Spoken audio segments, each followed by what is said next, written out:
اور یہ جو دنیا کے اندر کہا جاتا ہے کہ موسیقی جو ہے روح کی غذا ہے، تو واقعہ یہ ہے کہ عام موسیقی جو دنیا میں ہو رہی ہے اور بد نصیب جو اس وقت کا دور ہے، یہ پاپ میوزک جو ہے، یہ تو سوائے انسان کے جو سفلی جذبات ہیں ان کو حرکت میں لانے کے اس کا کوئی کام نہیں۔ پرانے زمانے کے لیے ایک موسیقی ایک ہوتی تھی جو سنجیدہ ہوتی تھی، اس میں یقیناً یہ ہے ایک بڑا فرق میں آپ کو بتاتا ہوں۔ پچھلے زمانے کی موسیقی سن کر آدمی کا یہ سر جو ہے یہ وجد میں آتا تھا، آدمی جھومتا تھا سر کے وجد کے ساتھ۔ آج کی موسیقی میں پورا انسان کا نچلا جسم جو ہے وہ دھڑکتا ہے، دھڑکتا ہے اور چلتا ہے، دوڑتا ہے۔ یہ انسان کے سفلی اور گھٹیا اور نچلے جذبات کو حرکت میں لانے والی شے ہے۔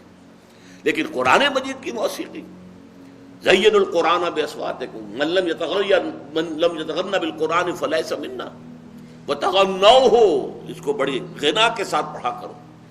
اور یہاں تک کہ آپ نے ایک صحابی حضرت ابو موسیٰ اشعری رضی اللہ تعالی عنہ، ان کو اللہ نے بہت عمدہ آواز دی تھی، جیسے بعض صحابہ خوبصورت بہت تھے۔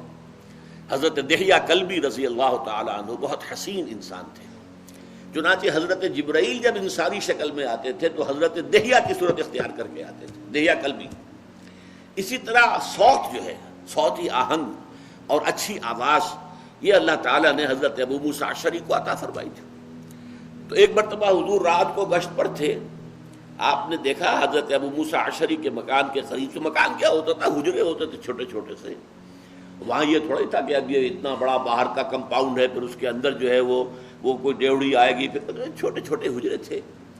تو حضور حضرت ابو موسیٰ اشعری کے حجرے کے بعد کھڑے ہو کر قرآن سنتے رہے۔ وہ قرآن پڑھ رہے تھے رات کو تہجد میں، اور جس کیفیت کے ساتھ پڑھ رہے تھے تو حضور کافی دیر تک کھڑے ہو کر سنتے رہے۔ پھر اگلی صبح فجر میں جب ملاقات ہوئی تو حضور نے تحسین فرمائی، یا ابا موسیٰ انک قد اوتیت مزمارا من مزامیر آل داود، اے ابو موسیٰ اشعری، آپ کو تو اللہ نے آل داود کے سازوں میں سے ایک ساز عطا کیا ہے۔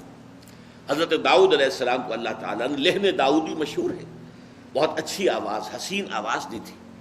وہ جب تہجد کے اوقات میں، اور جس کو ہم کہتے ہیں small hours of the morning, یہ صبح کے 3 بجے 4 بجے 2 بجے، جب وہ اللہ تعالیٰ کے حمد کے ترانے جو ہیں الاپتے تھے، تو قرآن مجید کی گواہی یہ ہے کہ پہاڑ بھی ان کے ساتھ وجد میں آ جاتے تھے اور پرندے بھی ان کے ساتھ آواز ملاتے تھے۔ یہ تاثیر تھی لحن داؤدی کی حضرت داؤد علیہ السلام کے پڑھنے میں۔ تو حضور نے فرمایا جیسے اللہ تعالیٰ نے حضرت داؤد کے گلے میں ایک ساز رکھ دیا تھا، وہ ساز کوئی باہر کا ساز نہیں ہے بلکہ وہ گلے کے اندر ساز ہے جو اللہ تعالیٰ نے بہترین آواز دی ہے، خوبصورت آواز دی ہے، ایک غنا والی جو ہے غنائی آواز دی ہے۔